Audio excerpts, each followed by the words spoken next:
والصلاة والسلام والتحية والإكرام على أفضل الموجودات العبد المؤيد والرسول المسدد المصطفى الأمجد المحمود الأحمد أعني أبا القاسم محمد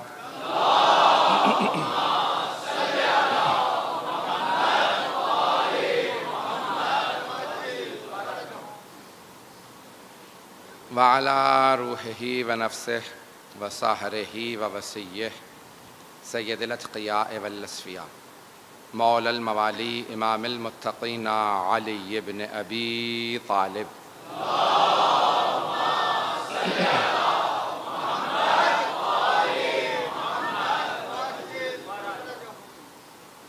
وعلى أوصيائه لا سيما بقية الله في الأرضين روحي وأرواح العالمين لتراب مقدمه الفدا واللعنة الدائمة على أعدائهم أجمعين من الآن إلى قيام يوم الدين. أما بعد فقد قال الله الحكيم في كتابه الكريم بسم الله الرحمن الرحيم فأقم وجهك للدين حنيفا فطرة الله التي فطر الناس عليها لا تبديل لخلق الله ذلك الدين القيم ولكن أكثر الناس لا يعلمون. صدق الله العلي العظيم. صلوات.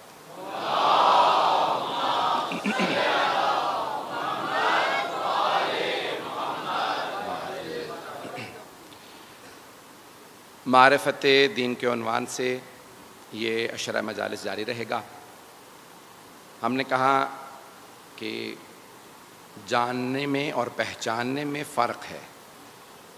دین کو جانتے سب ہیں، پہچانتے کم ہیں. جب آپ پہچاننے لگتے ہیں تو اس پہچان کا کچھ اثر آپ کی شخصیت میں نظر آنے لگتا ہے. اور پہلا اثر یہ ہے کہ انسان جس چیز کو پہچانتا ہے پھر اسے ماننے لگتا ہے. ماننے کا اثر یہ ہے کہ انسان پھر اس کی پیروی کرنے لگتا ہے. انسان کے افعال سے، کردار سے دین کی معرفت کا اندازہ ہوتا ہے. جتنی معرفت زیادہ ہوگی اتنی ہی دینداری زیادہ ہوگی، انسان میں عمل زیادہ ہوگا، اس کا اخلاق بہتر ہوگا.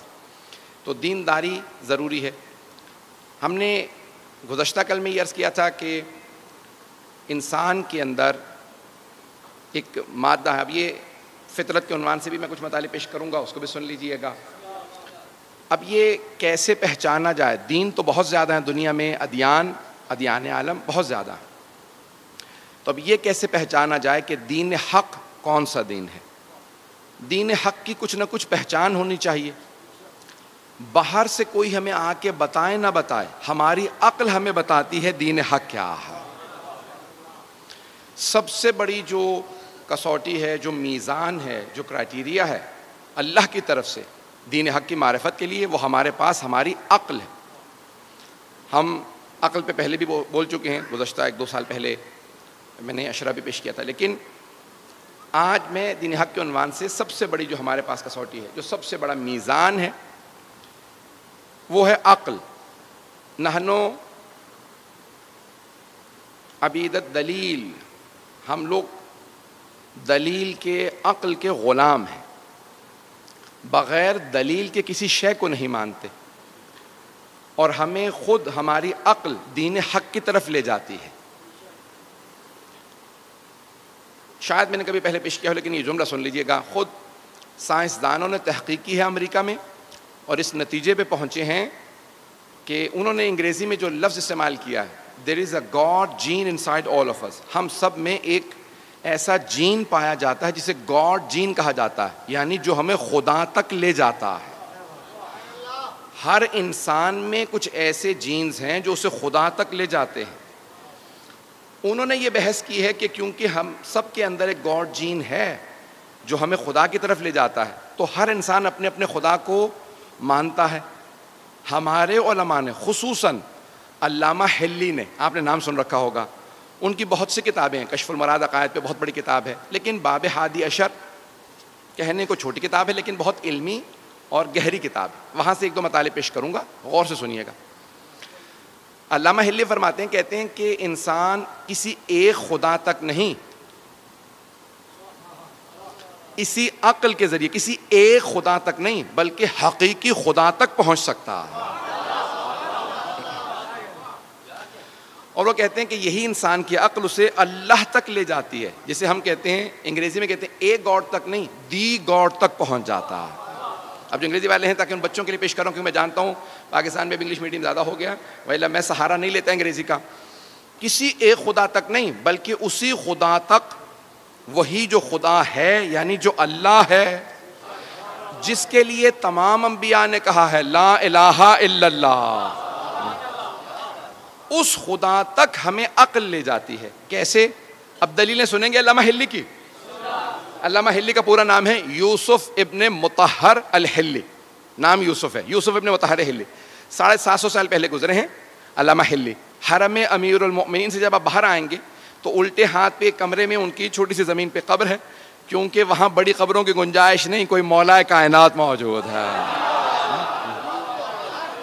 تو وہاں بڑے بڑے علماء, بڑے بڑے فقہاء صرف اتنی درخواست کرتے تھے, اگر ہمیں قبر میں کہیں قدموں میں جگہ مل جائے, زائرین کے, مولا کے نہیں, زائرین کے قدموں میں بھی جگہ مل جائے تو بڑی بات ہے. تو علامہ ہلی کی وہاں قبر ہے, جب جائیں گے تو وہاں لکھا ہے یوسف ابن مطہر ہلی. اتنا بڑا پہاڑ ہمارے فقہاء کا.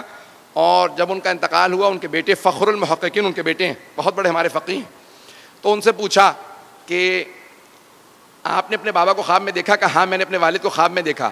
کہا کچھ آپ نے پوچھا؟ کہا اتفاقاً خواب میں نے ان سے پوچھا کہ مرنے کے بعد آپ کے کیا کام آیا؟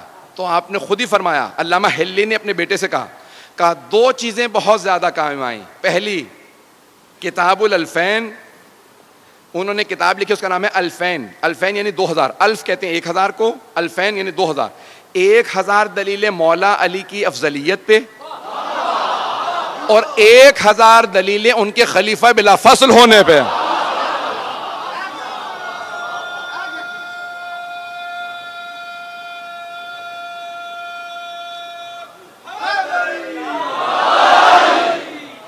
توجہ ہے ذہن گرامی. تو فخر المحققین جنہوں نے بے انتہا فقہ میں, رجال میں بڑی بڑی کتابیں لکھی ہیں, فرماتے ہیں میں نے علامہ ہلی اپنے والد کو خواب میں دیکھا. کہ مرنے کے بعد آپ کے سب سے زیادہ کیا کام آیا؟ تو کہا دو چیزیں, کتاب الالفین و زیارت الحسین. کہا زیارت سید الشہداء بہت کام آئی, میں پیدل جایا کرتا تھا مشی کے لیے, اب سمجھ میں آیا یہ عام مومنوں نے شروع نہیں کیا, فقہاء کی ایجاد ہے. یہ فقہاء نے کہاں سے سیکھا؟ کہا جناب زینب کبریٰ چل کے آئی تھی. تو یہ پوری دنیا میں مشی ہے, یہ چلنا, جلوسوں میں آنا. اذان گرامی, اب یہ پیش کر رہا ہوں علامہ ہلی کی دلیلیں سنیں گے انشاءاللہ توحید پہ.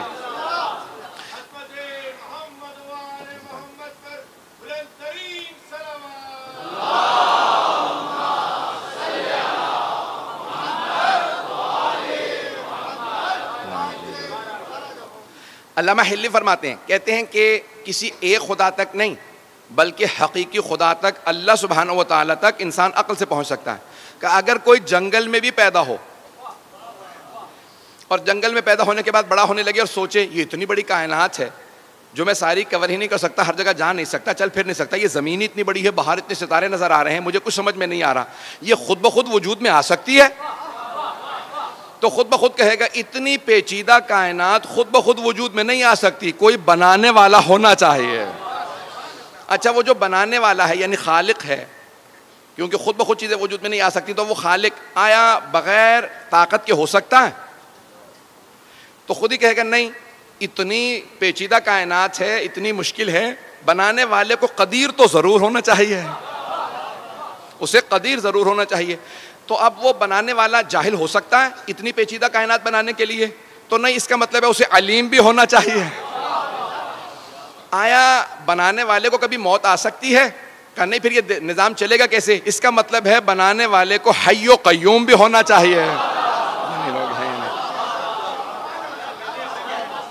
تو علامہ ہلی کہتے ہیں کہ ساری دلیلیں انسان جو جنگل میں بھی پیدا ہو سوچتا رہے تو اس خالق تک پہنچ جائے گا جو اللہ سبحانہ و تعالیٰ قدیر بھی ہے, علیم بھی ہے, حی و قیوم بھی ہے. خود انسان اس حی و قیوم تک پہنچ جائے گا. امیر المؤمنین نے بھی اسی انداز سے کہا ہے, یہ اسی مولا کے فرمان سے انہوں نے باتوں کو لے کے آگے بڑھایا ہے. اگر سننا چاہیں گے میں آگے بڑھوں گا. عزیزان گرامی، اب یہ دین حق انسان عقل سے پہنچے گا تو پہلی چیز جو اپنے لیے واضح کرے گا وہ ہے توحید. میں انشاءاللہ اگلی مجلس میں دوسرے مقام پہ ہمارے عقائد کے عنوان سے رضویہ میں جب پیش کروں گا توحید کو تفصیلی پیش کروں گا، کیونکہ یہاں میرا عنوان دین ہے. تو اب دین میں جو دین حق کی ضروریات ہیں انہیں پیش کر رہا ہوں. اگر سننا چاہیں تو تفصیل سے توحید کو بیان نہیں کر سکتا، وقت نہیں ہے. لیکن یہاں ایک اس آیت کے اندر فطرت اللہ التی فطر الناس علیہا، تو انسان کی فطرت میں توحید ہے. انسان فطرتاً اللہ کو مانتا ہے، فطرت میں ہے. کیسے؟ ایک دلیل دی ہے کسی اور بزرگ نے، اس کو دے پیش کر کے آگے بڑھوں گا. کہ مثال کے طور پہ ایک بچہ آئے اور آپ کو آ کے کہے کہ فلاں جگہ پہ یہ حادثہ ہو گیا، یا مثال کے طور پہ آگ لگ گئی. آپ سوچنے پہ مجبور ہوں گے، بچہ ہے. کچھ لوگ کہیں گے نہیں بچہ ہے، سننے کی ضرورت نہیں. اتنے میں ایک اور بچہ آ جائے اور دوسرا بچہ بھی آ کے وہی بات کہے جو پہلے بچے نے کہی تھی، وہاں آگ لگ گئی. اتنے میں بھی آپ سوچ رہے ہوں گے 2 بچے آ چکے ہیں، تیسرا بچہ آ جائے کہ وہاں آگ لگ گئی ہے. کچھ لوگ کہیں گے بچے ہیں، بچوں کی کیا بات سننی. اتنے میں چوتھا، پانچواں، چھٹا، ساتواں، 10، 12، 14. اگر اتنے بچے آ جائیں تو ہر آدمی کہے گا بچے صحیح، بات تو ایک ہی کہہ رہے ہیں، نہیں پہنچا پایا. ارے بچے ہی صحیح لیکن بات ایک ہی دہرا رہے ہیں، سب کے سب ایک ہی بات کہہ رہے ہیں. وہاں کچھ ہو گیا، جا کے دیکھو تو صحیح. ایسا نہ ہو بچے ہیں لیکن بات صحیح کہہ رہے ہوں. تو امیر المومنین فرماتے ہیں ایک نہیں 1,24,000 بچے نہیں، انبیاء سب کے سب ایک کے بعد آتے رہے، ایک کے بعد ایک آتے رہے اور ایک ہی بات کہتے رہے، لا الہ الا اللہ. بھئی سب ایک ہی بات کہہ رہے ہیں، ذرا جا کے دیکھو تو صحیح، ایسا نہ ہو میں ہی غلط ہوں، کوئی خدا ہو. عزیزان گرامی، کوئی خدا ہے جو سب کے سب انبیاء ایک ہی بات دہرا رہے ہیں. اور پھر سب سے بڑی بات، وہ انبیاء پیسے والے نہیں تھے، دولت والے نہیں تھے، انہی لوگوں میں سے تھے. لوگ اپنے زمانے کے، ان کے زمانے کے لوگوں نے پتھر مار مار کے جان سے مارتے رہے، شہید کرتے رہے، آگ لگاتے رہے، سب کچھ وہ مرتے رہے لیکن ایک ہی بات دہراتے رہے، لا الہ الا اللہ. عزیزان گرامی، یہ 1,24,000 انبیاء، پھر 12 معصوم امام. کوئی حسین سجدے میں ہے، دنیا سے جاتے جاتے کہہ رہا ہے لا الہ الا اللہ.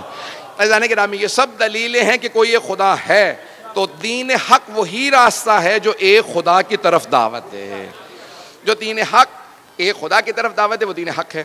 عزیزان گرامی، دوسرا جو اس دین حق کا سب سے بڑا کرائٹیریا ملاک، جو ہم نے کہا کہ ہر شے عقل سے واضح ہوگی. عقل سے، عقل یہ کہتی ہے کہ اگر خدا ہے، اور ابھی ہم ثابت کر چکے خدا ہے، تو پھر اس سے کوئی رابطہ برقرار ہو سکتا ہے؟ اس سے کوئی رابطہ ہو سکتا ہے؟ پھر اس کی صفات ہے، میں صفات میں نہیں گیا، وقت نہیں ہے. صفات ہے، اس میں عدالت آ جاتی ہے، عدالت کا ماننا ضروری ہے، وقت نہیں. انسان یہ سوچے گا اگر کوئی خدا ہے، اور ابھی ہم نے ثابت کیا خدا ہے، تو پھر اس خدا سے رابطہ ہو سکتا ہے. انسان تلاش کرے گا رابطہ ہو سکتا ہے، تو پھر کیسے ہو سکتا ہے؟ تو پھر انسان دیکھے گا کچھ ایسے ہستیاں آئی ہیں، انبیاء آئے ہیں جو کہتے ہیں ہمیں اللہ نے بھیجا. اگر اللہ سے رابطہ کرنا ہے تو پھر جن کو اس نے بھیجا ہے انہی کے ذریعے اللہ سے رابطہ ہو سکتا ہے. اسی کو وسیلہ بھی کہا جاتا ہے، توسل بھی کہا جاتا ہے. کہ خدا سے رابطہ ہو سکتا ہے لیکن وسیلے کے ذریعے. مستقیم بھی ہو سکتا ہے، مستقیماً بھی ہو سکتا ہے. یار مجھے پتا ہے مجمع جو ہے وہ کل اور آج بارش کے باوجود بھی الحمدللہ ہمارے منتظمین بتا رہے تھے کہ مجمع بھی انتہا آیا. یہ آپ کی عقیدتیں ہیں، دین سے محبت ہے، حسین کا عشق ہے جو آپ کو لے کے آ رہا ہے.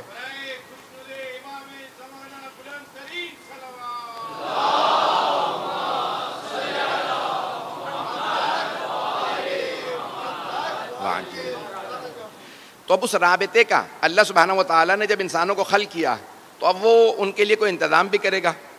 عزیزان گرامی، ہم نے کہا دین، عقیدے اور عمل دونوں چیزوں کا نام ہے. اللہ سبحانہ و تعالیٰ، ہم اصول دین عقل کے ذریعے سمجھ سکتے ہیں لیکن فروع دین کو سمجھانے کے لیے ہمیں انبیاء کی ضرورت ہے. وہ ہمیں بتائیں گے کہ کوئی نماز ہے، کوئی روزہ ہے. اگر ہمیں کوئی نہ بتاتا نماز کیسے پڑھنی ہے تو ہم نماز نہیں پڑھ سکتے تھے. نہیں پہنچا پایا. ہم نماز نہیں پڑھ سکتے تھے اگر ہمیں کوئی آ کے نہ بتاتا کہ ایسی نماز ہے، فجر کی 2 ہی ہونی چاہیے، ظہر کی 4 ہی ہونی چاہیے، عصر کی 4 ہیں، مغرب کی 3 ہیں، عشاء کی 4. اب اگر کوئی آدمی اعتراض کرے پروردگارا تو نے ہماری نیند خراب کر کے ہمیں جب اٹھا ہی دیا تھا تو 8 10 17 رکعت یہیں پڑھوا لیتا. پتہ نہیں لوگ ہیں یا نہیں ہیں. کوئی اعتراض کر سکتا تھا پروردگار اب اٹھ ہی گیا ہوں، ساری نیند غارت تو ہو گئی، جب پانی چہرے پہ ملا ساری نیند اڑ گئی، تو پروردگار یہیں 8 10 رکعت، یہیں ظہر کی 4 رکعت یہاں ہو جاتی، چلو 2 نہیں تو 4 ہوتی، 8 ہوتی، کچھ ہوتا نہیں. اللہ نے کہا نہیں، 2 ہی پڑھو، اس کے بعد بے شک سو جاؤ، کیونکہ نماز ہے اپنے نفس سے مقابلہ. جب ایک مرتبہ اپنے نفس کو شکست دے دو پھر سوال نہ کرنا 2 ہی کیوں، 2 رکعت پڑھ کے بے شک دوبارہ سو جاؤ. لیکن جب میرے راستے پہ آؤ گے، شیطان کو شکست دینے کا سب سے بڑا راستہ ہی فجر کی نماز ہے. بھائی اس پہ ویسے ہی واہ آنی چاہیے جیسے باقی جو لوگ آنی چاہیے. میرا کوئی بھی نوجوان بھائی، میرا بچہ کبھی بھی فجر کی نماز قضا نہیں کرے گا. اذان گرامی، اب یہ ساری نمازیں یہ کون بتائے گا ہمیں؟ توجہ ہے میرے ساتھ. یہ ساری نمازیں، یہ عبادات ہمیں کون بتائے گا؟ انبیاء. اللہ سے رابطے کے لیے ہمیں انبیاء کی ضرورت ہے. وہ جب فروع دین بھیجے گا انبیاء کے ذریعے. ایک اور جملہ کہہ دوں، جب اللہ جو ہمارے لیے چیزیں بھیج رہا ہے، نماز بھیج رہا، روزہ بھیجا، حج بھیجا، خمس زکوٰۃ، یہاں سب کچھ اس نے بھیجا، قرآن کریم بھیجا، کوئی بھی شے ہمیں مستقیماً نہیں دی، نہیں پہنچا سکا. اللہ نے ہمیں کوئی شے بغیر واسطے کے نہیں دی. جو کچھ دیا واسطے کے ذریعے دیا، وسیلے کے ذریعے دیا. توجہ، اس نے ہمیں نماز بھی دی تو وسیلے کے ذریعے، قرآن کریم دیا تو وسیلے کے ذریعے. ارے وہ جو محتاج نہیں ہے،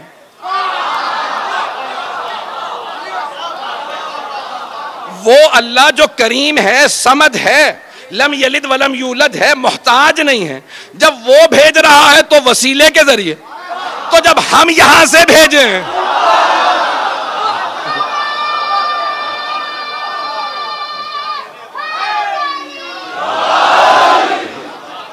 توجہ فرمائیں بھائی، جب اس کی طرف سے جو کچھ آ رہا ہے وہ وسیلے کے ذریعے آ رہا ہے. قرآن سب سے بڑا فیض ہے اللہ کا. فیض یعنی نعمتوں میں سے فیض. فیض سب سے بڑی نعمت کو فیض کہا جاتا ہے. حضرات چند موٹی موٹی اصطلاحات استعمال کروں گا، علماء نے استعمال کی ہیں لیکن وضاحت کر دوں گا. قرآن فیض ہے اللہ کی طرف سے. یہ ذات فیض، بہت بڑی نعمت جس کا ہم تصور بھی نہیں کر سکتے، اسے کہتے ہیں فیض. ہر نعمت فیض نہیں ہے. قرآن فیض ہے، صرف فیض ہے. توجہ، عرفاء کی، کیونکہ معرفت دین ہے نا، میرا موضوع ہے معرفت دین، تو عرفاء کی نگاہ میں قرآن فیض ہے، نعمت نہیں ہے، فیض ہے. اللہ نے فیض بھیجا تو رسول کریم کے ذریعے. اللہ نے فیض بھیجا، قرآن کریم فیض ہے. ارے یہ صامت قرآن فیض ہے، یہ خاموش قرآن فیض ہے، تو قرآن ناطق فیض نہیں ہے. جب اس قرآن کے لیے واسطے کی ضرورت ہے تو اس قرآن کے لیے واسطے کی ضرورت کیوں نہیں؟ عزیزان گرامی، اللہ نے قرآن کو بھیجا، عرفاء کی نگاہ میں قرآن فیض ہے اور رسول خدا ہے فیض مقدس. عرفاء جو اصطلاحات استعمال کرتے ہیں، تھوڑی سی اصطلاحات، میں نے کہا موٹی اصطلاحات ہیں، گاڑی اصطلاحات ہیں، یاد کر لیجئے. قرآن فیض، رسول خدا ہے فیض مقدس، اور خدا ہے فیض اقدس. اللہ سب سے بڑا فیض. اس نے کہا دیکھو خبردار، میرے تک آنے کے لیے مستقیم ڈائریکٹ آنے کی کوشش نہ کرنا. اگر ڈائریکٹ آنے کی کوشش کرو گے، بنی اسرائیل نے بھی یہی چاہا تھا. بنی اسرائیل نے کہا موسیٰ اللہ سے کہو ہمیں نظر آ جائے، تو اللہ نے کہا میں کبھی کسی کو نظر نہیں آؤں گا، ذرا پہاڑ کو دیکھو. اللہ نے اپنے کرم فیض کی نگاہ ڈالی، پہاڑ پہ پہاڑ جل گیا. بنی اسرائیل سارے مر گئے، جناب موسیٰ بے ہوش ہو کے گر گئے. بنی اسرائیل نے ڈائریکٹ اللہ سے ہونا چاہا تو سارے تباہ ہو گئے. بڑے بڑے خلفاء کہہ گئے اگر علی نہ ہوتے تو ہم ہلاک ہو جائے.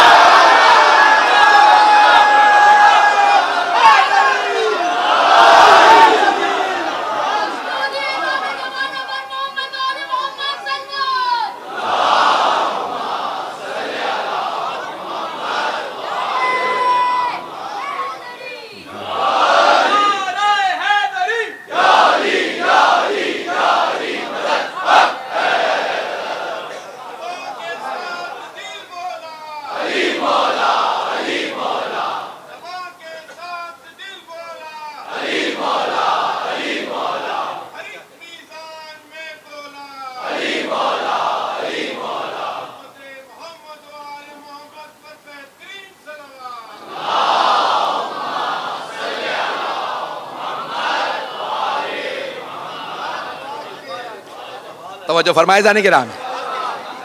تو اب یہ قرآن کریم فیض ہے, اس کو بھی ہمیں پانے کے لیے وسیلے کی ضرورت ہے. اللہ سبحانہ و تعالیٰ نے نہیں کہا کہ جاؤ میں نے پہاڑوں پہ نازل کر دیے جا کے لے آؤ. لو انزلنا هذا القرآن على جبل لرأيته خاشعا متصدعا من خشیۃ اللہ. اگر ہم اس قرآن کو پہاڑوں پہ نازل کر دیتے تو وہ ریزہ ریزہ ہو جاتا. قرآن کو پہاڑوں پہ نازل کر دیتے تو ریزہ ریزہ ہو جاتا. اللہ نے قرآن کو بھیجا تو قلب پیغمبر پہ. توجہ توجہ, سارے مجمع کی توجہ ہو. اذان گرامی, میں سارے اپنے مسلمان بھائیوں کا عقیدہ درست کرنا چاہتا ہوں. اللہ نے کہا اگر میں اپنے قرآن کو پہاڑوں پہ نازل کرتا تو وہ ریزہ ریزہ ہو جاتا, لیکن میں نے اپنے محمد کے, اپنے حبیب کے دل پہ قرآن کو نازل کیا. عزیزان گرامی, وہ دل جس پہ قرآن نازل ہو اور اسے کچھ نہ ہو, پہاڑوں پہ آئے تو پہاڑ ریزہ ریزہ ہو جائے. کیسے ممکن ہے کہ لوگ سینہ چیر کے,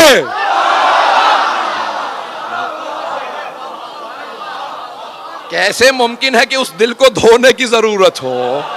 عزیزان گرامی, وہ دل اتنا پاک ہے, وہ دل اتنا عظیم ہے کہ جس دل پہ قرآن کریم نازل ہوتا ہے اور وہ پیغمبر اسلام بیان فرماتے ہیں. عزیزان گرامی, یہ تمام کی تمام نعمت. دین حق کی سب سے پہلی پہچان کیا؟ عقل بتاتی ہے جو باعظمت ہوں گے وہ اللہ والے ہوں گے, جو باعظمت ہوں گے وہ اللہ والے ہوں گے. تو عزیزان گرامی, دین حق کیسے پتہ چلے؟ علامات بتائیں گی. نمبر 2, دوسرا, متعدد کتابوں سے, جتنی آسمانی کتابیں ہیں سب میں تذکرہ آئے گا دین حق والوں کا.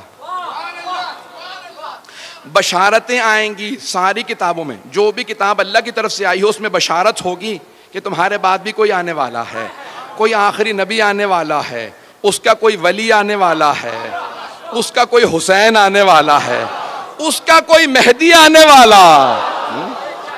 تو سارے انبیاء کی کتابوں میں تذکرہ آتا رہے گا. آج میں چند جلدی جلدی حوالہ جات پیش کرنا چاہتا ہوں. اگر حوالہ جات سننا چاہیں گے تو آئیے ذرا پہلے ویدوں سے پیش کر رہا ہوں. ہمارے علماء نے جو دلیلیں دی ہیں صرف بشارات عہدین, توریت اور انجیل سے, توریت زبور انجیل سے نہیں, ابھی جو ہمارے علماء نے جمع کی ہیں حتیٰ ہندوؤں کے ویدوں سے. بھگوت گیتا کئی ویدوں سے مل کے بنی ہے. جو ان کی مقدس کتاب ہے بھگوت گیتا, وہ ویدوں سے مل کے بنی. 16 وید ہیں. تو ویدوں کے اندر, ویدھا جسے کہا جاتا ہے, اس میں سے ایک خود ہندو بہت بڑے پنڈت ہیں, انہوں نے کتاب لکھی ہے کالکی اوتار کے نام سے, اور اس میں انہوں نے ثابت کیا ہے کہ جو نشانیاں ساری ہماری ویدھا میں تھیں, کالکی اوتار یا کہہ لیں جو کائنات پہ اللہ کا سب سے بڑا, یا اس نے ایشور لکھا ہے خدا, جو سب سے بڑا خدا ہے, اس کا جو سب سے بڑا نمائندہ آئے گا اسے ہندی میں یا سنسکرت میں کالکی اوتار کہتے ہیں. عربی میں اگر دیکھیں تو اسی کو کہتے ہیں رحمت للعالمین. پتہ نہیں لوگ ہیں یا نہیں ہیں. تو اب اس نے کچھ نشانیاں بتائی ہیں, تو کہا کہ وہ جزیرے میں آئے گا, اور جزیرت العرب کہا جاتا ہے حجاز کو, کہ جزیرے میں آئے گا. اور متعدد نام لکھے ہیں جو سنسکرت سے ہندی میں ترجمہ ہوئے ہیں, ایشور داس یا وشنو بھگت, یہ 2 الفاظ استعمال کیے گئے ہیں. توجہ ہے میرے ساتھ؟ گھبرا تو نہیں رہے ہیں؟ داس غلام کو کہتے ہیں, بندے کو کہتے ہیں, بھگت بھی بندے کو کہتے ہیں, ایشور سب سے بڑے خدا کو کہتے ہیں, اور وشنو بھی خدا کے ناموں میں سے ایک نام ہے جو ہندوؤں کے استعمال ہوتا ہے. بھگت یا داس جب عربی میں ترجمہ کیا جائے, بندہ تو عربی میں بنتا ہے عبد, اور سب سے بڑے خدا کو کہا جاتا ہے اللہ. اگر اسی ایشور داس یا وشنو بھگت کا عربی میں ترجمہ کیا جائے تو عبداللہ بنتا ہے. پتہ نہیں لوگ ہیں یا نہیں ہے. کہ وہ جو آخری کالکی اوتار آئے گا اس کے والد کا نام وشنو بھگت ہوگا, یعنی عبداللہ ہوگا. پتہ نہیں لوگ ہیں یا نہیں ہے. اور ماں کا نام بھی بتایا, اور کہا کہ جو دیوی ہوگی, اور ہم جب دیوی کہتے ہیں تو ہم عربی میں جو بھی لفظ استعمال کیا جائے, جیسے ہم عربی میں کہتے ہیں سیدہ, اردو میں کہتے ہیں بی بی. شانتی یعنی امن سے ہے, اور اسے عربی میں ترجمہ کیا جائے تو امن سے ہے. آمنہ بی بی بنتی ہے. ابھی 3 منٹ میں نے صرف ایک کتاب پیش کی ہے ویدھا سے, ابھی تو میں 2-3 اور کتابیں پیش کرنے والا تھا, اگر سننا چاہیں گے. تو میں نے کہا حق دین حق کی علامات میں سے علامت ایک یہ ہے کہ تمام ادیان عالم میں اللہ کی جو آسمانی ادیان ہیں ان میں اس آخری نبی کا تذکرہ پایا جاتا ہوگا، صرف نبی کا نہیں، ان کے اوصیاء کا بھی تذکرہ پایا جاتا ہوگا۔ ایک بہت بڑے پروفیسر ہیں تھامس مکیلون کے نام سے، تھامس مکیلون، بچے نام یاد رکھیں تاکہ کبھی دلیل دینا پڑے۔ تو یہ امریکہ کے ہیں، بہت بڑے قابل آدمی ہیں، مقامی امریکی ہیں، سویڈن کی ایک یونیورسٹی کے اندر وزٹنگ پروفیسر ہیں۔ انہوں نے کتاب لکھی ہے اسلام ان بائبل۔ ان کا میں نے لندن میں اب سے 14-15 سال پہلے، شاید 16-18 سال پہلے، مجھے اب یاد نہیں، بہت پہلے ایک انٹرویو لیا تھا۔ تو انہوں نے اس انٹرویو کے بعد کہا تھا میری زندگی کا سب سے بڑا اور اچھا انٹرویو یہی تھا۔ تو ان سے صحافی نے پوچھا کہ بھی میں نے 2-4 سوال کیے، اس کے بعد میں نے ان سے کہہ دیا تو آپ نے کیوں کہا؟ کہا کہ مجھے نہیں معلوم انہوں نے یہ سوالات کہاں سے کیے۔ میں نے کہا مجھے بھی نہیں معلوم، مجھے آتے جا رہے تھے، میں پوچھتا جا رہا تھا۔ تو اس تھامس مکیلون نے ایک دلیل دی، یقین مانے میں نے بے انتہا کتابوں میں دیکھا کہ لوگوں نے کربلا کو توریت سے، زبور سے، انجیل سے ثابت کیا۔ کربلا کو بے انتہا لوگوں نے اپنی کتابوں سے ثابت کیا ہے کہ اس کا تذکرہ پایا جاتا ہے، لیکن تھامس مکیلون نے غدیر خم کے واقعے کو بائبل سے ثابت کیا، اور کتاب چھپ چکی ہے۔ کتاب کا نام ہے اسلام ان بائبل، اسلام ان بائبل میں اسلام، اور انہوں نے بہت سی دلیلیں دی ہیں۔ اب میں 2 دلیلیں جلدی جلدی توریت سے دینا چاہ رہا ہوں، یہ ایک دلیل سن لیجیے اور پھر ایک انجیل سے، اگر سننا چاہیں گے۔ عزیزان گرامی، یہ دلیل امام رضا علیہ السلام نے بھی دی ہے،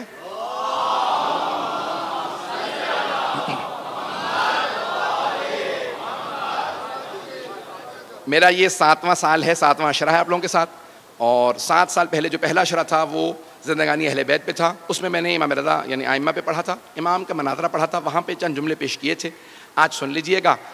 اور یہ میرا 7واں اور آخری سال ہے انشاءاللہ تعالیٰ، یہ انشاءاللہ کراچی میں خراسان کی آپ کے ممبر سے میں مطالب پیش کر رہا ہوں۔ اس مناظرے کے 2 جملے سن لیجئے گا، سارے مجمع کی توجہ رہے گی میرے ساتھ۔ عزیزان گرامی، امام رضا علیہ السلام، امام علی بن موسیٰ علیہ السلام نے دلیلیں دی ہیں، اور یہ توریت، زبور، انجیل کے اندر سے دلیلیں دی ہیں رسول خدا کی حقانیت پہ۔ اگر سننا چاہیں گے تو میں پورا خون جگر لگاؤں گا۔ آپ جانتے ہیں کہ جب میں باہر سے مناظر ائمہ کے پیش کرتا ہوں تو پھر میں یہاں نہیں ہوتا ہوں، یا مشہد میں ہوتا ہوں یا نجف میں ہوتا ہوں۔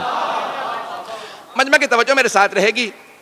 عزیزان گرامی، جب پوچھا گیا مختلف ادیان عالم کے لوگوں نے امام معصوم سے سوال کیا ہماری کتابوں سے ثابت کیجئے کہ آپ کے نبی کا تذکرہ ہماری کتابوں میں ہو، یہودیوں نے کہا، عیسائیوں نے کہا، مجوسیوں نے کہا، ہربیز، ستارہ پرست، اس زمانے میں سابعی جتنے ادیان تھے حتی ہندو، جب خراسان پہنچے اور امام سے مناظرہ کیا، امام نے تمام ادیان عالم کے تمام بڑے بڑے علماء کو ان کی کتابوں سے ان کی زبان میں جواب دیا۔ یہ میں بہت سوچا کرتا تھا، امام نے ہر عالم کو اسی کی زبان میں جواب کیوں دیا؟ اسی کی کتاب سے جواب دینا تو ضروری تھا، اس کی زبان میں جواب کیوں دیا؟ عربی میں جواب دیتے، اس کی زبان میں جواب دینا اس لیے تاکہ کبھی یہ کوئی نہ کہے کہ پیغمبر امی کے معنی یہ ہیں کہ ان پڑھ تھے۔ ارے جب وسیع ایسے ہیں تو نبی کیسے ہوں گے؟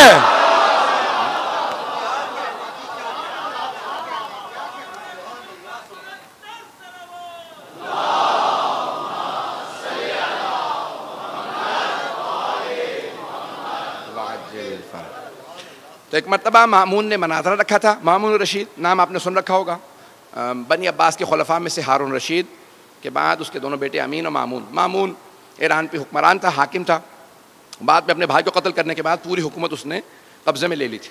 تو اس نے امام رضا علیہ السلام کو خراسان بلوا لیا تھا تاکہ نظر رکھے اور جاسوسی کرتا رہے، اور کسی طرح سے ایک مناظرہ امام کو ہروا دے تاکہ پھر شیعہ امام سے دور ہو جائیں۔ اور جتنی اسے ضد تھی کہ امام ایک مناظرہ ہار جائیں، کسی طرح سے لوگوں کی نظروں میں گر جائیں، قدرت کو اتنی ہی ضد تھی کہ حق جھکنے نہ پائے۔ تو اب ایک مرتبہ مامون نے خاموشی سے منصوبہ بنایا اپنے ایک وزیر کے ساتھ، فضل ابن ربی۔ فضل ابن ربی سے کہا کہ بھئی کسی طرح سے دنیا کے جتنے بڑے بڑے ادیان عالم کے سب سے بڑے علماء ہیں سب کو دعوت دو، جو آئیں آ کے مناظرہ کریں امام رضا سے، تاکہ ایک بھی مناظرہ اگر یہ ہار گئے تو میں تمام شیعوں کے خلاف استعمال کروں گا اور انہیں واپس اپنا دین چھوڑنے پہ مجبور کروں گا۔ اس نے کہا ٹھیک ہے، لیکن اس پہ بہت وقت لگے گا اور پیسہ۔ اس نے کہا مجھے پرواہ نہیں، پیسہ بھی لگے گا، ہم لگائیں گے، اور وقت درکار ہے، چند مہینے ہیں۔ انہوں نے تیاری شروع کی، تو یہودیوں کے راس الجالوت کو خط لکھا، جسے آج چیف ریبائی کہا جاتا ہے، اور اسقف اعظم جو آرچ بشپ تھا، پوپ تھا اس زمانے میں، اسے بلایا، اور ہندوؤں کا سب سے بڑا جو پنڈت تھا اس کو اس زمانے میں سادھوؤں کو جو سابئی تھے جو ستارہ پرست سے مجوسی جتنے بھی ادیان تھے سب کے بڑے بڑے علماء کو کہا اکیلے مت آئیے گا, کتابیں لے کے علماء کے ساتھ تیاری کر کے آئیے گا. جب سب آ گئے کہا کان و کان ہمارے ولی عہد کو خبر نہ ہونے دینا, امام رضا کو خبر نہ ہونے دینا, انہیں پتہ نہ چل جائے, کہیں ایسا نہ ہو یہ بھی تیاری شروع کر دیں. جو تیاری کر کے بات کرے اسے ہم امام ہی نہیں مانتے. اگر بات پہنچ رہی ہو, ہم ایسے کوئی امام نہیں مانتے. میں جملہ کہہ رہا ہوں سخت ہے, مجھے معاف کر دیجیے گا اگر کسی کو گراں گزرے. ہم ایسے کوئی امام نہیں مانتے جسے چاولوں کے پیچھے بوٹی نظر نہ آتی ہو. کس کا ہے نہ پوچھئے گا. ہم ایسوں کو امام مانتے ہیں جو پہاڑ کے پیچھے دیکھ کے بتا کتنی فوج آ رہی ہے, کتنے میرے ہاتھوں مارے جائیں گے, کتنے بھاگ جائیں گے. عزیزان گرامی, ایک مرتبہ مامون نے کہا امام کو کان و کان خبر نہ ہو. تیاری شروع ہو گئی, سارے علماء پہنچ گئے. ایک مرتبہ مامون نے سوال کیا آپ لوگوں کی تیاری ہے؟ سب نے کہا تیاری تو ہے لیکن ہم عربی نہیں جانتے, ہمیں ایک وسیلے کی ضرورت ہے. پتہ نہیں لوگ ہیں یا نہیں ہیں. ہمیں ایک واسطے کی ضرورت ہے جو ہمارا ترجمہ کرتے ہماری بات ان تک. کہیں گے یہ تو اور بھی اچھا ہے. جب وہ خود ہی مجھ سے کہیں گے نا مجھے انٹرپریٹر چاہیے, مجھے مترجم چاہیے, مجھے کوئی واسطہ چاہیے بیچ میں, تو بہت اچھا ہوگا. وہ کوئی ضرورت نہیں, پریشان مت ہوں. ابھی آپ لوگوں کی تیاری ہے؟ ہاں. سب علماء کو الگ الگ ایک گروہ میں سب کھڑے ہو گئے, کتابیں لے کے کھڑے تھے. کہ سب کی تیاری ہے؟ کہاں جاؤ جا کے ہمارے ولی عہد کو بلا لاؤ. آیا وہ خادم جو امام کو بلانے کے لیے مامون کی طرف سے. جیسے ہی پہنچا تو امام اپنے حجرے میں عبادت کر رہے تھے. اچھا وہ خادم جو امام کی جاسوسی پہ لگایا گیا تھا نا کہ دیکھو یہ کیا کرتے ہیں, تو اس نے ہمیشہ دیکھا. واپس آنے کے بعد دل ہی دل میں وہ شیعہ ہو چکا تھا, تقیے میں چلا گیا تھا. تو اس سے پوچھا بھی کیا بات ہے, کیا دیکھتے ہو؟ کہ جب بھی جاتا ہوں نا جاسوسی کے لیے تو میں نے صرف 3 ہی حالتوں میں دیکھا, یا نماز سے ہوتے ہیں, یا روزہ رکھے ہوئے ہوتے ہیں, یا ذکر کر رہے ہوتے ہیں. لگتا کہا کہ اور کیا دیکھا؟ کہ جب یہ قرآن پڑھتے ہیں نا تو لگتا ہے قرآن آیا ہی ان کے لیے. جب نماز پڑھتے ہیں تو پتہ چلتا ہے نمازی صرف یہی ہے. روزہ خود گواہی دیتا یہ روزے دار ہے, ذکر انہی کے لیے بنا ہے. تو ایک مرتبہ کہا جاؤ جا کے بلا لاؤ ہمارے ولی عہد کو. اچھا وہ بیچارہ ہو تو گیا تھا اندر سے امام کا ماننے والا, لیکن اب پریشان کہ کس طرح سے بلاؤں. تازہ تازہ جو آدمی آتا ہے نا اس کے لیے ابھی مسئلہ ہوتا ہے کچھ. تو آیا اور آنے کے بعد کہا کہ مولا آپ کو مامون نے بلایا. امام نے اسے مسکرا کے دیکھا, کب بلایا مجھے ہے, پریشان تو ہے. اس نے کہا مولا ایسی بات نہیں ہے, وہ وہاں مناظرے کے لیے تمام ادیان عالم کے سب سے بڑے بڑے علماء آ گئے ہیں. تو امام نے کہا کیا تجھے اپنے مولا کے علم پہ شک ہے؟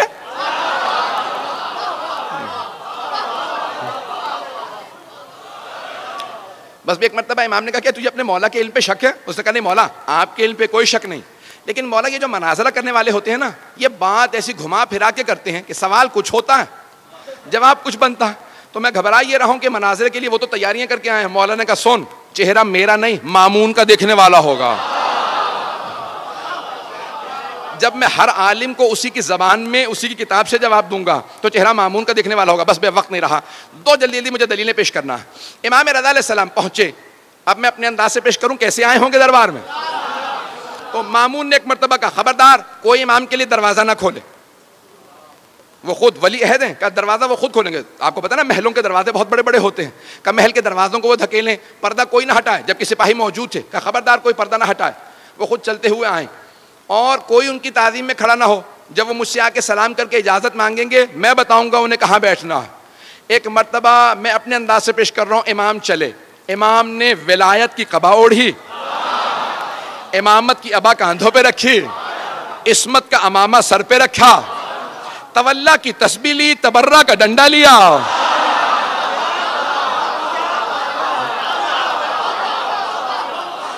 ایک مرتبہ نالین زیب تن کی.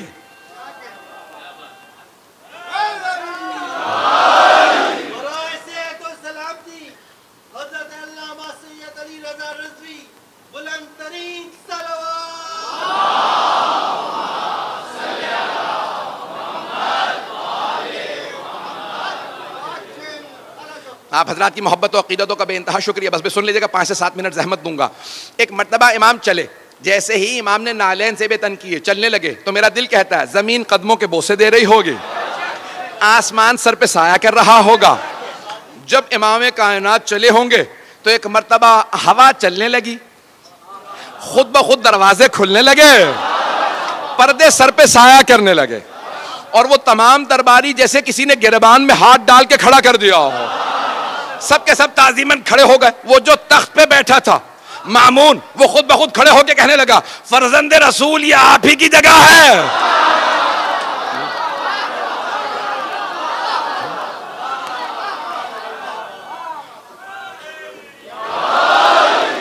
فرزند رسول یہ آپ ہی کی جگہ ہے، آپ تشریف لائیے. مولا نے کہا نہیں، میں تیرے تخت پہ نہیں بیٹھوں گا، تیرے تخت سے ظلم کی بو آتی ہے، میرے لیے ممبر لگوا دیا جائے، ہم وارث ممبر ہیں. ایک مرتبہ امام کے لیے ممبر لگایا گیا، امام ممبر پہ تشریف لائے. مامون نے فوراً امام کو دیکھا کہ فرزند رسول کچھ لوگ سوالات کرنے آئے تھے. یہ نہیں کہ میں نے دعوت دے کے بلایا ہے سازش کے تحت اور یہ سب بڑے بڑے دور سے پیسے لے کے آئے ہیں، کچھ نہیں کہا. کہ فرزند رسول کچھ لوگ سوالات کرنے آ گئے تھے تو میں نے سوچا آپ ہی سے سوال پوچھ لے، میں کیا جواب دے پاؤں گا. مولا نے مسکرا کے مجمع کو دیکھا اور اس طرح سے دیکھا کہ سب کے ذہنوں پہ امام ایسے مسلط ہوئے کہ سب پہ روب طاری ہو گیا. جو الہی نمائندہ ہوتا ہے اس کا آنا بتاتا ہے یہ اللہ کا بھیجا ہوا ہے. ایک مرتبہ امام نے مجمع کو دیکھا، سب پہ ایک روب طاری ہوا کہ ان کے چہرے پہ ہیبت و جلال، ان کا نور بتا رہا ہے یہ عام آدمی نہیں ہے. امام نے مجمع کو دیکھنا شروع کیا، کہا پہلے آپ لوگ سوال کریں گے یا پہلے میں سوال کروں. اب وہ اور زیادہ پریشان، کہ یہ اکیلا آدمی اتنے بڑے مجمع سے کہہ رہا ہے کہ آپ سوال پہلے کریں گے، میں پہلے اتنا ہی نہیں یقین ہے اپنے علم پہ. امام نے کہا آپ پہلے سوال کریں گے پہلے میں سوال کروں گا. تو جو عیسائی آرچ بشپ تھا، جو ان کا پوپ تھا، جو سب سے بڑا ان کا پادری تھا، اس نے کہا ہم لوگ تو بہت زیادہ ہیں، آپ ہی کیوں نہیں ایک ایک سوال سب سے کر لیتے. امام نے کہا تو پھر میں آپ ہی سے شروع کرتا ہوں. پتہ نہیں لوگ ہیں یا نہیں، اسی نے دعوت دی تھی. امام نے کہا پھر میں آپ ہی سے شروع کرتا ہوں. کہا فرمائیے. امام نے کہا یہ بتاؤ حضرت عیسیٰ کو مانتے ہو؟ کہا ہاں. کہا کیا مانتے ہو؟ کہا ہم مانتے ہیں وہ ابن اللہ تھے. ابن اللہ یعنی اللہ کا بیٹا، سن آف گاڈ. وہ ہم مانتے ہیں کہ حضرت عیسیٰ اللہ کے بیٹے تھے. امام نے کہا میں بھی حضرت عیسیٰ کو مانتا ہوں. حضرت عیسیٰ اللہ کے نبی تھے، اللہ کے بندے تھے، بس نماز روزے میں چور تھے. جیسے آپ خاموش ہو گئے نا، وہ سارا مجمع خاموشی میں چلا گیا کہ امام نے کیا کہہ دیا. لیکن وہ عیسائی آرچ بشپ چیخنے لگا کہ کس نے آپ کو مسلمانوں کا عالم کہا؟ وہ حضرت عیسیٰ جن کے لیے پوری زندگی میں کسی نے دن میں دسترخوان نہیں بچھایا، رات میں کسی نے بستر نہیں بچھایا، آپ نے اسے کہہ دیا نماز روزے کے چور تھے. کہ دن میں دسترخوان نہیں لگا یعنی پوری زندگی روزے رکھے، رات میں کسی نے بستر نہیں بچھایا، وہ پوری رات تہجد پڑھتے تھے، آپ کہتے ہیں نماز روزہ نہیں کرتے تھے. امام نے کہا اچھا تو تم مانتے ہو نماز روزہ کرتے تھے؟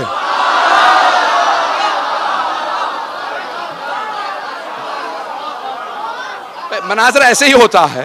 امام نے کہا اچھا تو مانتے ہو تم نماز روزہ کرتے تھے؟ کہا ہاں بے شک. جناب عیسیٰ نے پوری زندگی تہجد پڑھی، پوری زندگی نمازیں پڑھی، پوری زندگی روزے رکھے. امام نے کہا اچھا یہ بتا نماز روزہ کیا ہے؟ کہا نماز روزہ عبادت ہے. امام نے کہا پھر سن، جو عبادت کرتا ہے وہ عبد ہوتا ہے، ابن نہیں. جو عبادت کرتا ہے وہ بندہ ہوتا ہے، بیٹا نہیں. پتہ نہیں توجہ ہے یا نہیں. امام نے کہا وہ بندہ ہوتا ہے، بیٹا نہیں. امام نے کہا تیرا سوال. اس نے کہا میرے پاس کوئی سوال نہیں. آپ نے سوال چھوڑا ہی کہاں ہے؟ ہمارے دین کی بنیادیں ہلا دی. ہمارے پورے دین کی بنیاد یہی ہے کہ عیسیٰ اللہ کے بیٹے ہیں. ابھی آپ نے ثابت کر دیا نہیں ہے، کسی اور سے بات کر لیجئے. امام نے فوراً یہودیوں کا رخ کیا. کہا یہودیوں تم جناب موسیٰ تک سارے انبیاء کو مانتے ہو، بعد والے انبیاء کو کیوں نہیں مانتے؟ کہا کیونکہ بعد والے انبیاء نے ویسے معجزات نہیں دکھائے جیسے جناب موسیٰ نے دکھائے تھے. جناب امام رضا علیہ السلام نے فرمایا کہ قرآن کریم نے کہا کہ جناب موسیٰ نے 2 معجزات دکھائے. جیب میں ہاتھ ڈال کے نکالتے تو ید بیضا تھا، نور نکلتا تھا. ہاتھ میں عصا ہوتا تھا، زمین پہ پھینکتے تو اژدہا میں تبدیل ہو جاتا. کہ 2 معجزات قرآن کریم نے بتائے. تم بتاؤ تم کتنے معجزات مانتے ہو؟ کہ یہی 2 معجزات ہم بھی مانتے ہیں. امام نے کہا اگر بعد والے انبیاء کا میں دکھاؤں، انہوں نے تو اس سے بڑے بڑے معجزات دکھائے. جناب عیسیٰ نے مردوں کو ٹھوکر مار کے کہا قم باذن ربک، مردہ زندہ کر دیا. ختمی مرتبت نے چاند کے 2 ٹکڑے کر دیے.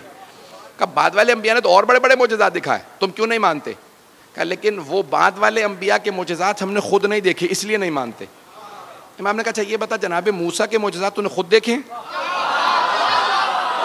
لوگ ہیں یا نہیں؟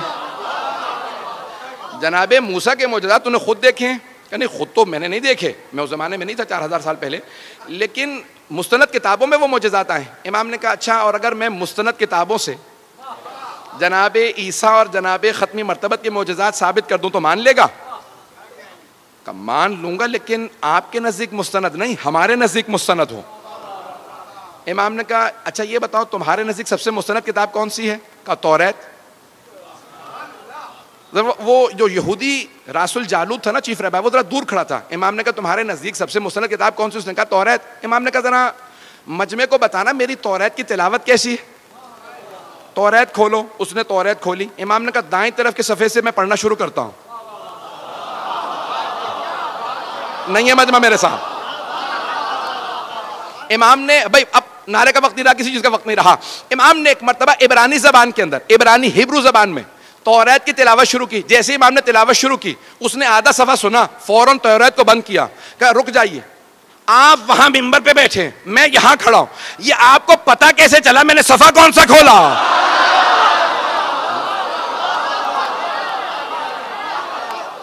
امام نے فرمایا کہا کہ اگر بغیر دیکھے بتا نہ سکوں تو حجت خدا کیسا؟ امام نے کہا ذرا مجمع کو بتا میری توریت کی تلاوت کیسی ہے؟ کہا ایھا الناس ہے لوگوں, میں گواہی دیتا ہوں یہ توریت کو مجھ سے بہتر جانتے ہیں, ان کی تلاوت بھی مجھ سے بہتر ہے, ان کا علم بھی مجھ سے زیادہ ہے. امام نے کہا تم نے کہا تھا نا تمہارے نزدیک مستند کتاب ہو, اب میں حوالہ دے رہا ہوں. بائبل تینوں کتابوں کا نام ہے. جب کہتے ہیں نا بائبل تو توریت, old testament, psalms of David and the new testament, تینوں مل کے بائبل بنتی ہیں. اولڈ ٹیسٹمنٹ جو ہے وہ توریت ہے, سامز آف ڈیوڈ زبور ہے, اور نیو ٹیسٹمنٹ انجیل. بات واضح ہو گئی؟ جن کو ابھی تک واضح نہیں ہوئی بعد میں ریکارڈنگ سن لیجیے گا, میری رفتار بڑھتی رہے گی. عزیزان گرامی, امام رضا علیہ السلام نے فرمایا کہ توریت سے حوالہ دے رہا ہوں. کہ تمہاری کتاب ہے مانتے ہو؟ کہا ہاں. امام نے کہا حوالہ چاہیے نا ہمارے نبی کا, بعد والے انبیاء کا.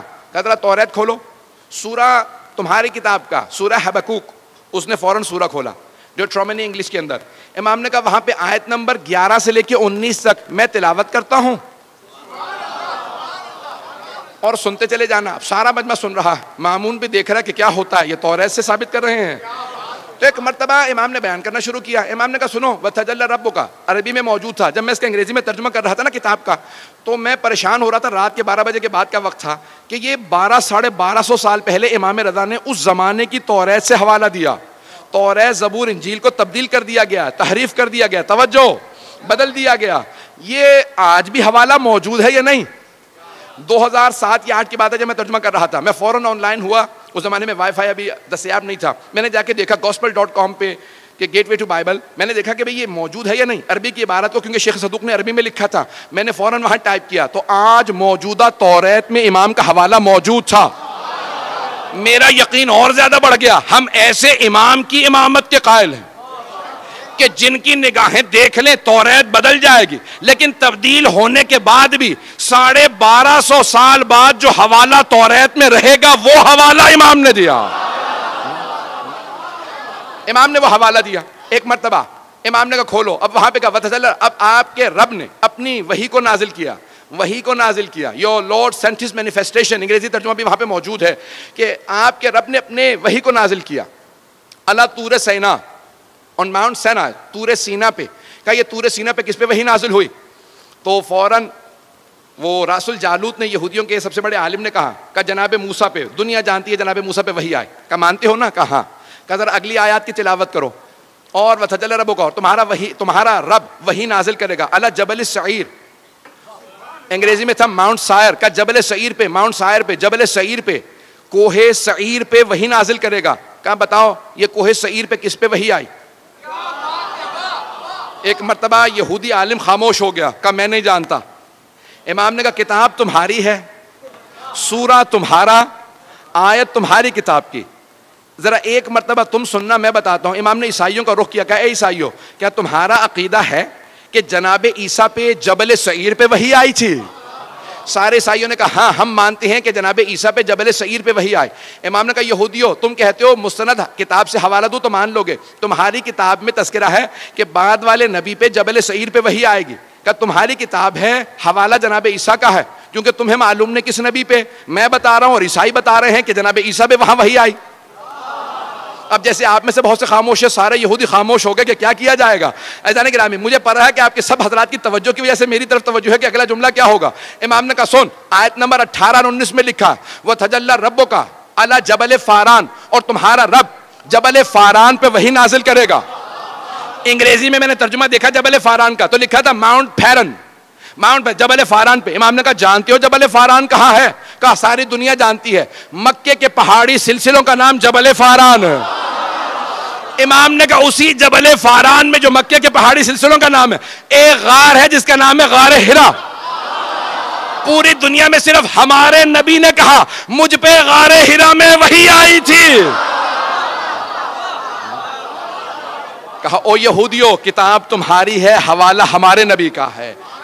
ایک مرتبہ امام نے کہا سن, آگے لکھا ہے کہ اسی آخری نبی کے بھی جناب موسیٰ کی طرح سے 12 اوصیاء ہوں گے. گھبرا گئے حضرات, اس آخری نبی کے 12 وصی ہوں گے. فوراً اس نے کتاب کو بند کیا. کہ یہ آپ کو سب کیسے معلوم ہے؟ امام نے کہا سن, تو کہتا ہے نا کہ بعد والے انبیاء نے ویسے معجزات نہیں دکھائے, تو جو معجزہ کہے گا میں دکھا دوں گا. اس نے پلٹ کے کہا مجھے پورا یقین ہے آپ معجزہ دکھا سکتے ہیں, لیکن میں جاننا چاہتا ہوں کیسے. جب آپ ہماری کتاب کو ایسے جانتے ہیں مجھے پورا یقین ہے, اگر آپ کہیں گے تو آپ معجزہ دکھا دیں گے. امام نے کہا سن, وہ جو وہاں لکھا ہے نا آخری نبی کے 12 وصی ہوں گے, ان میں سے 8واں میں ہوں.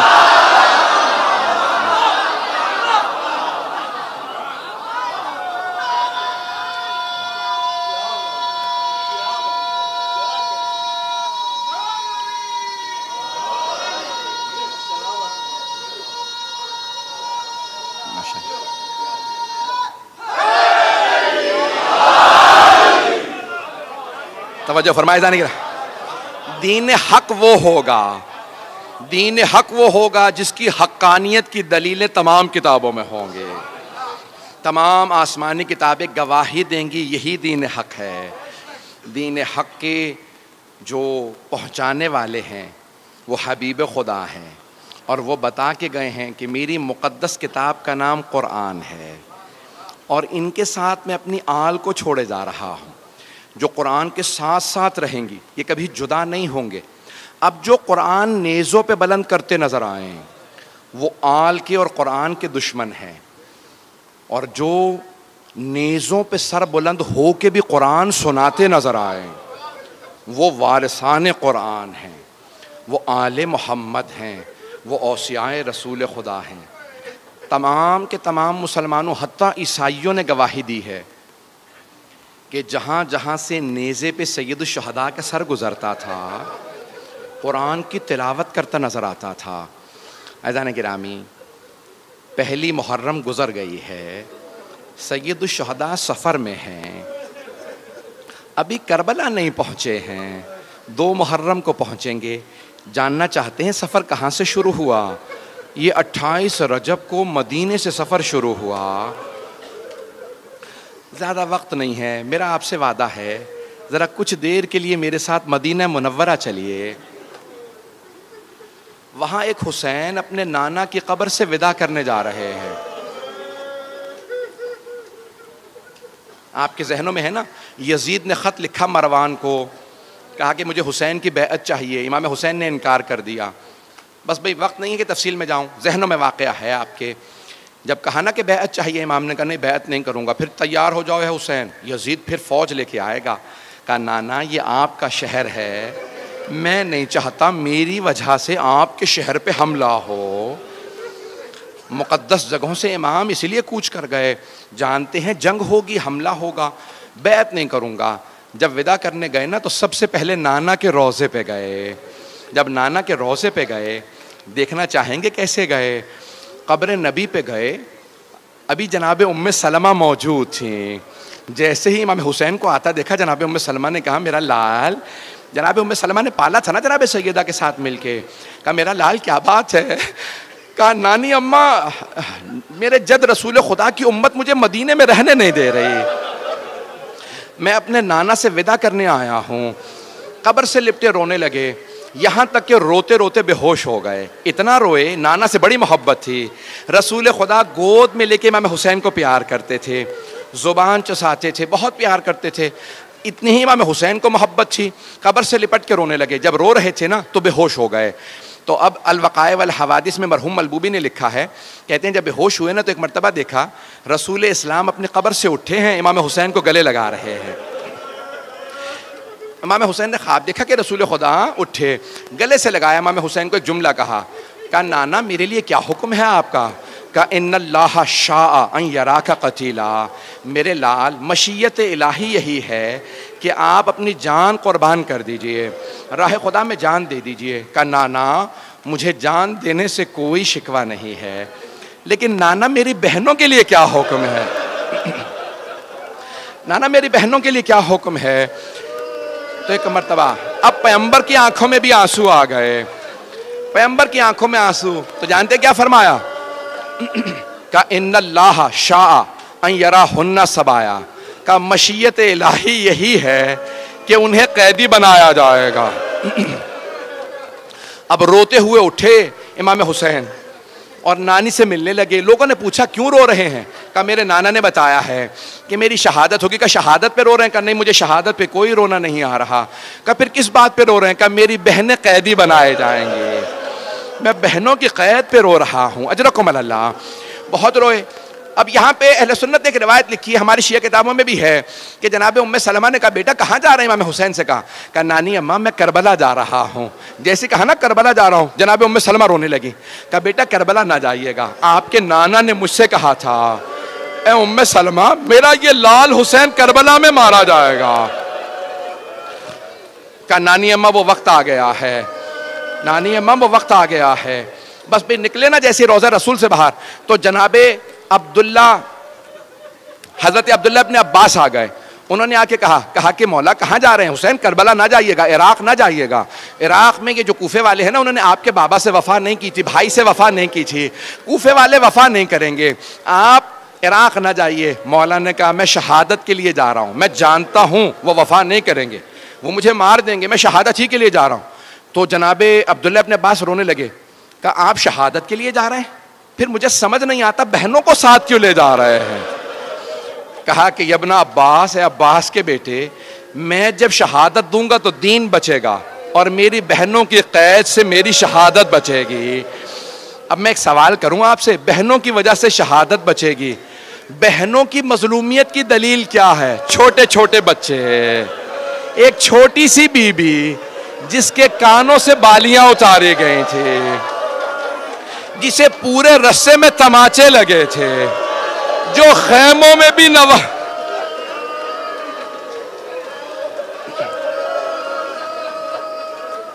رک جائے 2 منٹ ابھی نہیں 2 منٹ، میں جانتا ہوں آپ سے برداشت نہیں ہوگا۔ آئیں جناب سید الشہداء نے فہرست تیار کی، کون کون میرے ساتھ کربلا جائے گا؟ حضرت عباس سے کہا عباس ہے میرے بھائی، یہ فہرست ہے، تمام مردوں کو بتا دو کون کون ساتھ جائے گا۔ جناب عباس نے کہا علی اکبر آپ کا بھی نام ہے، قاسم آپ کا بھی نام ہے، سب کو نام بتاتے رہے۔ جانتے ہیں کس کے نام پہ روئے؟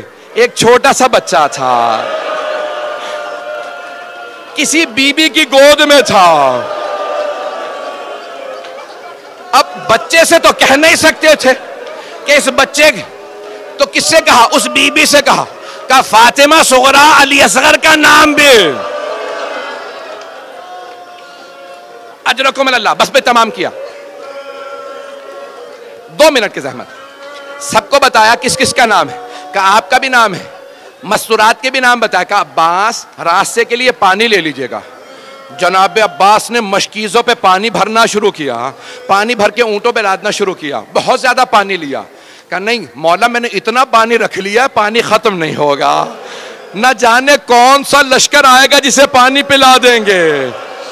بس ایک مرتبہ پانی بھر لیا، مولا عباس نے، غازی عباس نے پانی اونٹنیوں پہ سب پہ رکھ دیا۔ اب ایک مرتبہ مولا حسین نے کہا عباس اونٹنیوں پہ اماریاں لگا دو، پردے کا انتظام کر دو۔ کتنا پردے کا اہتمام ہے۔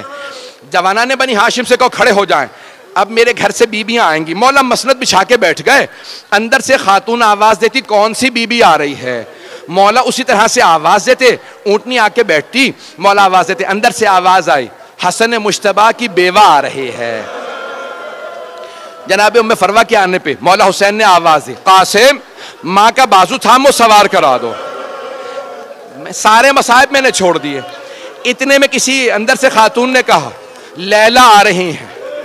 جناب سید الشہداء نے کہا علی اکبر ماں کا بازو تھامو۔ جناب علی اکبر نے بازو تھاما، ماں کو سوار کرایا۔ اتنے میں عبداللہ ابن سنان راوی ہے، وہ کہتا ہے میں نے سنا کسی نے آواز دی علی کی بیٹی ام کلثوم آ رہی ہیں۔ ایک مرتبہ مولا حسین نے کہا عباس بہن کو سوار کرا دو۔ جناب عباس آگے بڑھے، جناب ام کلثوم کو ناقہ پہ سوار کرا دیا۔ اتنے میں کسی نے آواز دی علی کی بیٹی زینب کبریٰ۔ راوی کہتا ہے میں نے خود دیکھا حسین مسند سے کھڑے ہو گئے۔ 2 منٹ۔ راوی کہتا ہے میں نے دیکھا حسین مسند سے کھڑے ہوئے، آواز دی عباس گھٹنا زمین پہ رکھو، علی اکبر ماں کا بازو پکڑو، اونو محمد عماری کا پردہ ہٹاؤ، کہ سارے جوانان بنی ہاشم کھڑے ہو گئے۔ جناب عباس آگے بڑے، بی بی آئیے سوار کرا دو۔ جناب زینب کبریٰ نے کہا نہیں عباس آج آپ مجھے سوار نہیں کرائیں گے۔ جناب علی اکبر نے کہا پھوپھی اماں میں آپ کو سوار کرا دوں، کہا نہیں علی اکبر۔ اونو محمد نے کہا اماں ہم کا نہیں، آج رک جاؤ۔ مولا حسین نے کہا بی بی آپ کو میں سوار کرا دوں، کہا بھیا مجھے معاف کر دے لیکن آج آپ سے بھی سوار نہیں ہونا چاہتی۔ بہن پھر کون سوار کرائے؟ کہا بھیا جو مجھے 11 محرم کو سوار کرائے گا۔ آج وہی مجھے سوار کرائے۔ میرے مولا نے آواز دی میرا سجاد بیٹا پھپھی کو سوار کرا دو۔